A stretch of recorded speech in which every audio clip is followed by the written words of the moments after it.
One day, Edward was in the shed where he lived with the other engines. They were all bigger than Edward and boasted about it. "The driver won't choose you again," said Gordon. "He wants strong engines like us." But the driver and fireman felt sorry for Edward. "Would you like to come out today?" "Oh, yes, please," said Edward. So they lit his fire, made lots of steam, and Edward puffed away. The other engines were very cross at being left behind.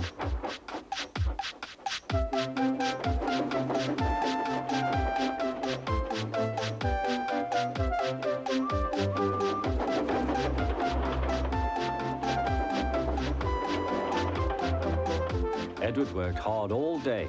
The coaches thought he was very kind, and the driver was very pleased.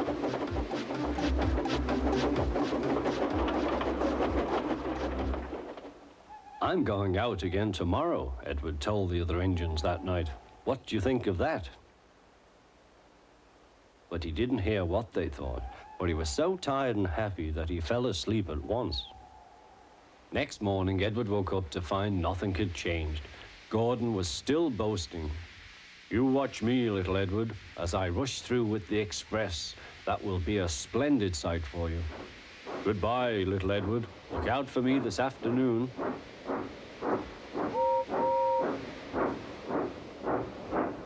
Edward went off to do some shunting. He liked shunting. It was fun playing with freight cars. He would come up quietly and give them a push. Then he would stop and the silly freight cars would go bump into each other.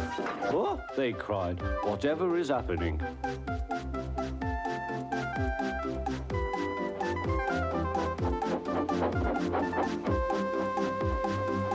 Edward played till there were no more freight cars. Then he stopped to rest.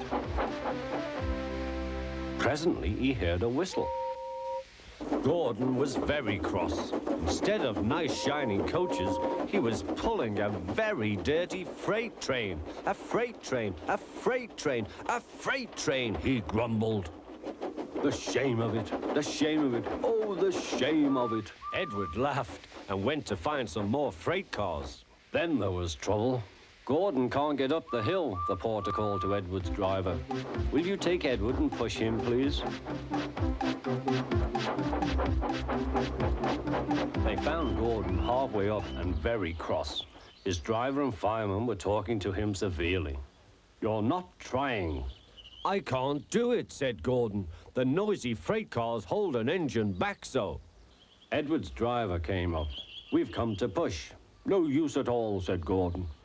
"You wait and see," replied Edward's driver. They brought the train back to the bottom of the hill.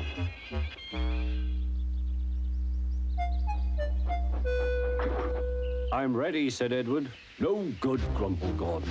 They pulled and pushed as hard as they could.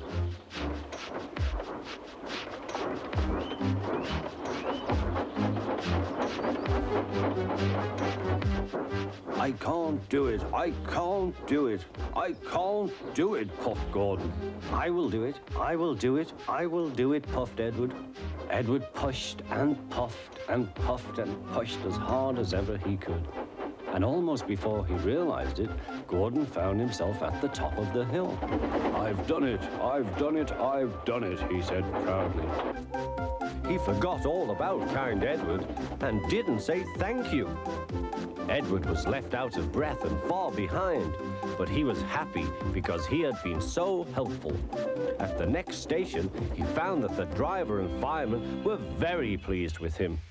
The fireman gave him a nice long drink, and the driver said, "I'll get out my paint tomorrow and give you a beautiful coat of blue with red stripes. Then you'll be the smartest engine in the shed."